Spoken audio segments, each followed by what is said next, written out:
नमस्ते एवरीवन। जून एक ऐसा महीना जिसे हम ग्लोबली प्राइड मंथ के फॉर्म में सेलिब्रेट करते हैं। बट प्राइड मंथ क्या है?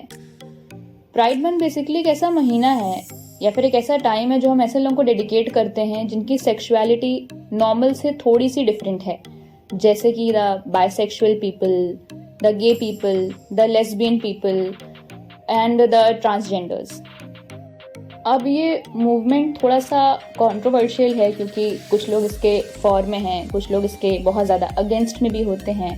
तो हमारा टॉपिक आज का ये बिल्कुल भी नहीं है कि हमें इस मूवमेंट के फॉर में होना चाहिए या अगेंस्ट में होना चाहिए। वो आपकी विश है कि आप क्या चाहते हो, किसी की भी विश पे हम जोर नहीं लगा सकते हैं। बट एक चीज़ जो बहुत कॉमन है, जो बहुत ज़्यादा देखी जाती है आजकल के टाइम पे इस मूवमेंट को लेके, वो ये है कि बहुत सारे लोग इस चीज़ को, इस एंटायर LGBTQ के कॉन्सेप्ट को एक हिंदू इमेजरी से जोड़ते हैं जिसे हम अर्धनारीश्वर कहते हैं।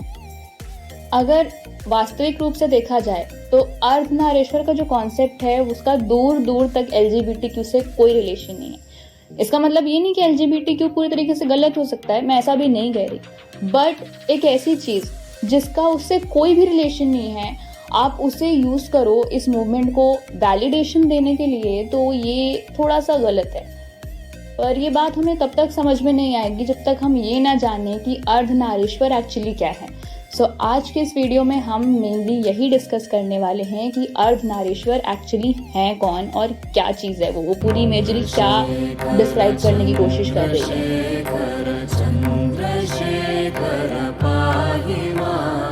जब आप अर्धनारीश्वर की इमेज को ध्यान से देखेंगे तो आपको समझ में आएगा कि उसकी राइट साइड में एक मेल गॉड की फोटो लगी हुई है और लेफ्ट साइड में एक फीमेल गॉडेस की फोटो लगी हुई है, जो कि most of the times Shiva and Parvati होते हैं।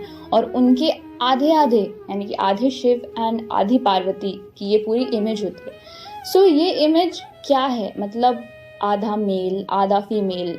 This is not showing any kind of bisexuality or that kind of LGBT stuff. ये एक्चुअली बहुत ही ज़्यादा बड़ा कॉन्सेप्ट है, बहुत ही ज़्यादा ऐसा कॉन्सेप्ट है जिसे समझने के लिए हमें थोड़ा सा और ज़्यादा ऊपर उठ के सोचना पड़ेगा। ये पूरी क्रिएशन, सारा संसार, जितना भी हमने जाना, जो हमने नहीं जाना, वो सब कुछ दो फोर्सेस से गवर्न होता है।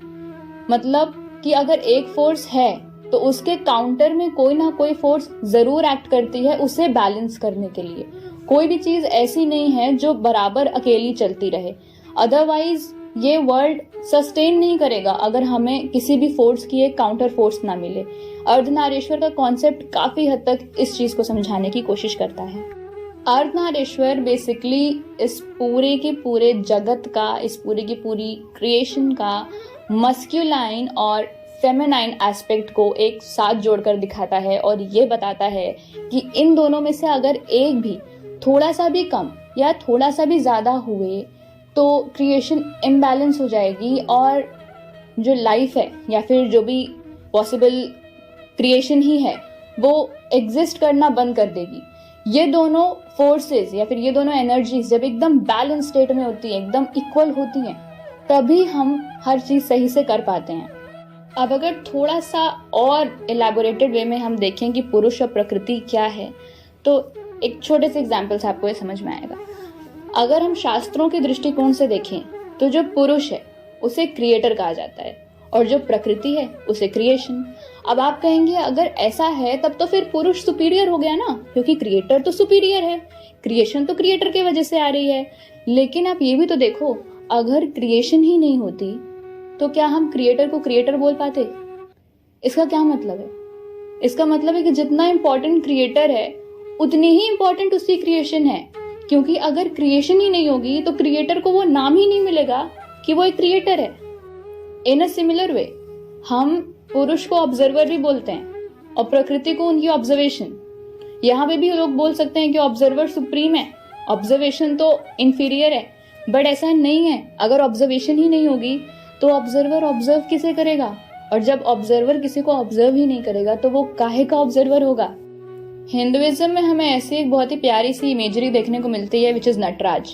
नटराज मतलब the master of dancing. Dancing भी नहीं, नट्य मतलब सिर्फ डांस नहीं है, नाट्य बेसिकली नाट्य शास्त्र से आता है, एंड नाट्य शास्त्र में सिर्फ डांस के बारे में नहीं पढ़ाया जाता, जितने भी ऐसी चीजें जो आपके एक्सप्रेशंस को इन्वॉल्व करती हैं, जैसे कि एक्टिंग, डांसिंग, थिएटर आर्ट्स, ये सारी चीजें आपको नाट्य शास्त्र में देखने को मिलेंगी। तो इन सब के राजा यानी इन सब का मास्टर कौन है? Nataraj, who is a form of Shiva. So Nataraj is basically a dancer. So he is not just a dancer of destruction, जिसे हम तांडव कहते हैं, यानी कि वो सिर्फ तांडव नहीं करते हैं, सिर्फ डिस्ट्रक्शन नहीं करते हैं, वो लस्य भी करते हैं। लस्य जो वो पार्वती माँ के साथ करते हैं, और ये lasya is a dance of creation. इसी डांस के बाद क्रिएशन आती है। सो अब अगर महादेव डांसर हैं तो उनका डांस क्या है? उनका डांस है प्रकृति, उनका डांस है क्रिएशन। तो क्रिएटर अगर डांसर है तो क्रिएशन उनका डांस है। अब ये भी आप देखो कि कोई डांसर कब कहलाता है? जब उसे डांस आता हो, और वो डांसर तभी कहलाता है जब वो डांस कर रहा हो, यानी कि उसका डांस इज द बेस कि वो डांसर कहलाएगा। जब हम नॉर्मल पर्सपेक्टिव से देखते हैं तो हमें लगता है कि क्रिएटर सुप्रीम है, क्योंकि वो तो रचयिता है, लेकिन उसको रचयिता बना कौन रहा है? उसकी रचना। इसीलिए जब हम अर्धनारीश्वर का रूप दिखाते हैं तो उसमें जितने आधे में शिव रखते हैं और आधे में उनकी शक्ति को रखते हैं, ताकि जब भी कोई इस इमेज को देखे तो उसके दिमाग में ये कॉन्सेप्ट स्ट्राइक करे कि जितना इम्पोर्टेंट क्रिएटर है उतनी ही इम्पोर्टेंट उसकी क्रिएशन है, जितना इम्पोर्टेंट पुरुष है उतनी ही इम्पोर्टेंट प्रकृति है। मॉडर्न दृष्टिकोण से देखा जाए या फिर मॉडर्न पर्सपेक्टिव से देखा जाए तो ये एक आइडियल एग्जाम्पल है इक्वालिटी का, जिसके विषय में आजकल हम लोग बहुत ज्यादा बात करते हैं कि हमें इक्वालिटी चाहिए, बट एक्चुअल इक्वालिटी कहाँ दिखाई दे रही है? इस एक इमेज में, जहाँ पे ये चीज साफ साफ पता चल रही है कि कोई भी एक फोर्स किसी दूसरी फोर्स के बिना, जो उसकी काउंटर फोर्स है, उसके बिना अधूरी होती है। थोड़ा साइंस पे आते हैं। हमें पता है कि हमारा पूरा का पूरा यूनिवर्स मैटर से बना हुआ है। मैटर मतलब क्या? अगर एकदम सरल भाषा में 6th क्लास के डेफिनेशन बोलें तो मैटर मतलब anything that has mass and that occupies space. तो जब मैटर का कॉन्सेप्ट आया तो किसी ने एंटी मैटर के बारे में नहीं सोचा था, लेकिन आज साइंटिस्ट बोलते हैं कि कहीं किसी क्रिएशन के कोने में एक एंटी मैटर जैसा पार्टिकल भी होगा, क्योंकि मैटर है। अगर मैटर है तो एंटी मैटर होगा ही होगा। ऐसी एक एनर्जी की आजकल साइंटिस्ट बात करते हैं which is called as the dark energy. ये डार्क एनर्जी रीजन है जिसकी वजह से हमारा यूनिवर्स एक्सेलरेटिंग मोड में एक्सपैंड करता चला जा रहा है। मतलब इतना ज्यादा एक्सपैंड कर रहा है कि अब साइंटिस्ट कहते हैं कि एक टाइम ऐसा आएगा कि टाइम का जो अस्तित्व है वो ये पूरा का पूरा यूनिवर्स खो देगा, just because this is expanding in an accelerating rate. तो अगर आप ये देखो तो डार्क एनर्जी बेसिकली किसका काउंटर फोर्स है? ग्रेविटी का। ग्रेविटी का काम है चीजों को खींच के अपने पास रखना, वहीं पे डार्क एनर्जी उनको दूर कर रही है। यानी कि अगर यहाँ हमारे पास इस पूरे के पूरे ब्रह्मांड में ग्रेविटी जैसी एक फोर्स है तो उसके काउंटर फोर्स डार्क एनर्जी भी मौजूद है। कोई भी फोर्स अकेली नहीं आई, उसकी काउंटर फोर्स हमेशा उसके साथ आती है। अब अगर आप अपनी नॉर्मल जिंदगी में देखें तो अगर सिर्फ हमारी जिंदगी में दिन ही दिन होते, ऐसा होता कि 24 घंटे हमारे पास सूर्य रहेगा, तो क्या हम सूर्य के इम्पोर्टेंस को समझ पाते? और सूर्य के इम्पोर्टेंस के साथ साथ क्या हम चांद की वैल्यू को समझ पाते? चांद को तो हम कभी देख ही ना पाते। इसीलिए हमें ऐसा टाइम दिया गया कि हमारे पास आधे टाइम के लिए सूर्य होता है आकाश में और आधे टाइम के लिए चांद भी होता है। अगर दिन होता है तो रात भी होती है। तो अगर दिन रात को कंपेयर करो तो ये भी एक दूसरे के काउंटर हैं। तो कोई भी ऐसा दिन नहीं होगा जिसमें सिर्फ दिन हो और रात नहीं होगी, या सिर्फ रात हो और दिन नहीं होगा। जब होंगे दोनों साथ होंगे, दोनों एक फिक्स टाइम के लिए होंगे। थोड़ा आध्यात्मिक दृष्टिकोण से देखते हैं, यानी कि स्पिरिचुअल पर्सपेक्टिव से देखते हैं, तो अगर आप कहें कि दुनिया में केवल धर्म ही धर्म है, जिसे हम धर्म अधर्म कहते हैं, तो अगर दुनिया में सिर्फ धर्म, सिर्फ सत्य, सिर्फ सच्चाई, सिर्फ अच्छाई होती तो क्या हमें उसकी वैल्यू समझ में आती? अगर दुनिया में बुराई ही नहीं होती तो क्या हमें अच्छाई की वैल्यू समझ में आती? क्या हम उसके लिए क्रेव करते? नहीं ना। जब हम दुनिया में बुराई को देखते हैं तब हमें समझ में आता है कि अच्छाई की क्या इंपॉर्टेंस है, और तब हमें उसकी वैल्यू समझ में आती है। इसीलिए ये कॉन्सेप्ट आया कि सतयुग, जिसमें पूरी तरीके से धर्म ही धर्म था, वो डिक्लाइन होते होते होते होते कैसे कलयुग पे आया जहाँ पे हम उस सतयुग के लिए क्रेव कर रहे हैं। कि फिर से ऐसा कोई टाइम आए जहां सब के सब अच्छे हो जाएं, क्योंकि बुराई इतनी ज्यादा बढ़ चुकी है।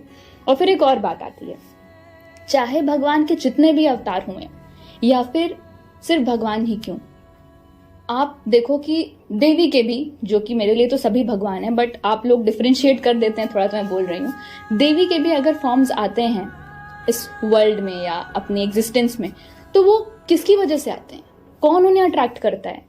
अगर आप देखो तो भगवान, देवी, ये सब क्या है? ये सब धर्म की मूर्ति हैं। तो इन्हें अट्रैक्ट करने वाला कौन है? अधर्म।